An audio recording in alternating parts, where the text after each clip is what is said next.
Hello everyone, this is Serious Trivia, and today I want to share a game trailer for an upcoming game called 14 Years of Flames, or 烽火十四in Chinese.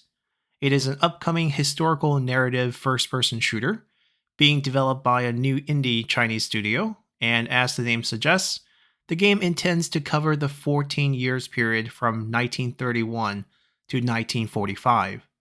In the West, this period is often depicted as part of the Second Sino-Japanese War and later World War II. But from the Chinese perspective, this 14 years war is better known as the War of Resistance against Japanese aggression.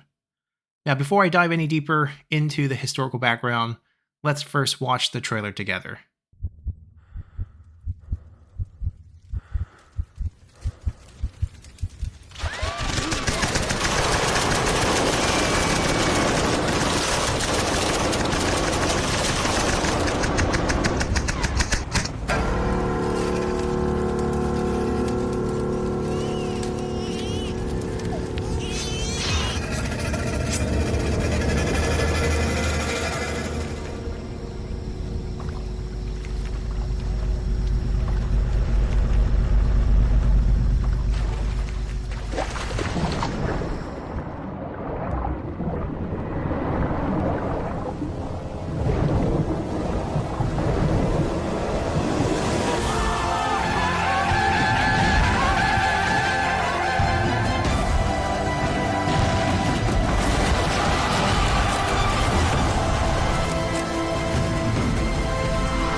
So 死了，一切意义都没了。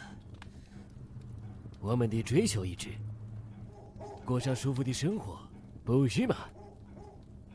看看曼德如今的繁荣与进步，我们的都是亚细亚同胞兄弟，共保和平，才能共荣大东亚。周队长已经加入了我们，赵兄弟。要是不嫌弃，就请来担任皇协军队长。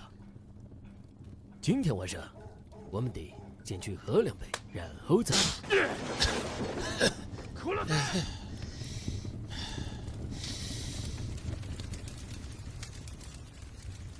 Now, when I first watched this trailer, it reminded me of a Call of Duty campaign from the olden days before everything became either Battle Royale or a PvPvE extraction game. While there is nothing wrong with these games, I do miss the narrative-driven FPS games, especially if they are rooted in history. After all, I got my exposure to World War II from playing Call of Duty Finest Hour on my PS2, where the shoddy graphics of the defense of Stalingrad left such an impression on me that I still remember the not one step back speech from the commissar and how we were handed just bullets and told to pick up our gun from our fallen comrades. Now, for myself, who is Chinese and grew up in China, the history that this game is trying to depict with its 7 main characters and 16 story missions is a familiar one.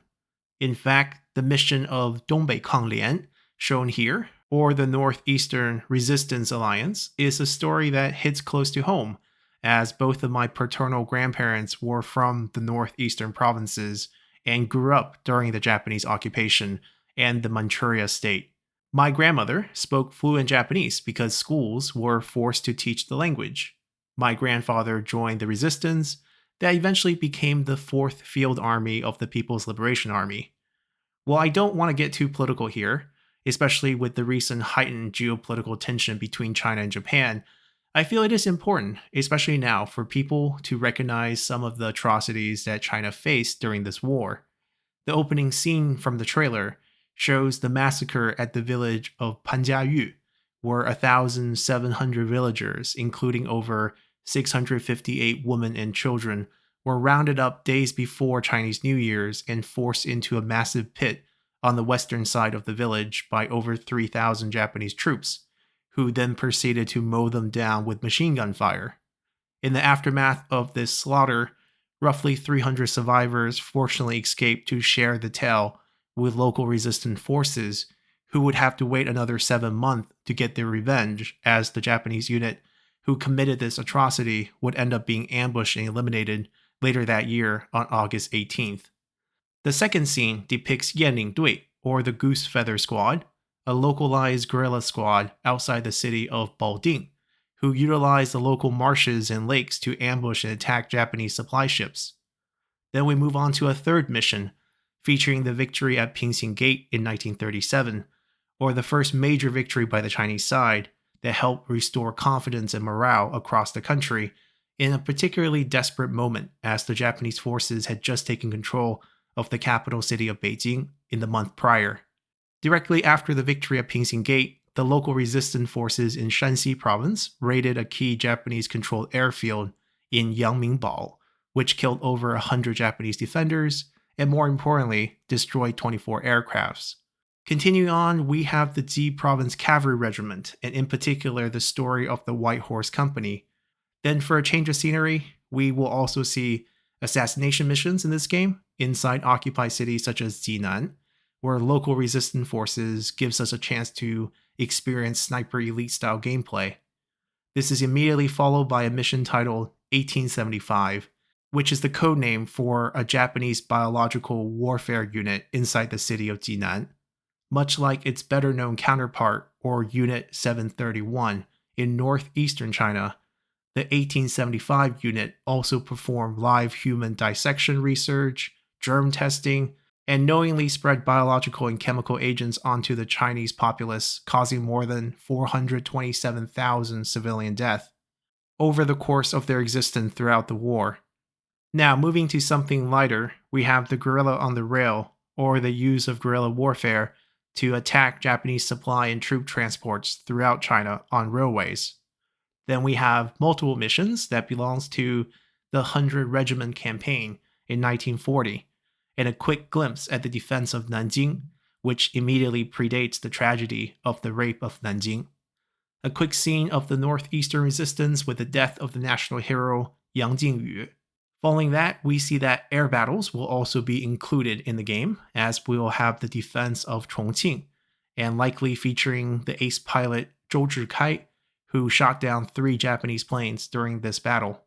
And while there is no release date yet, I'm very much looking forward to the development of this game, and if this trailer has also caught your eyes, I'm sure the developers would very much appreciate a wish list on Steam, which I will link in the pinned comment below.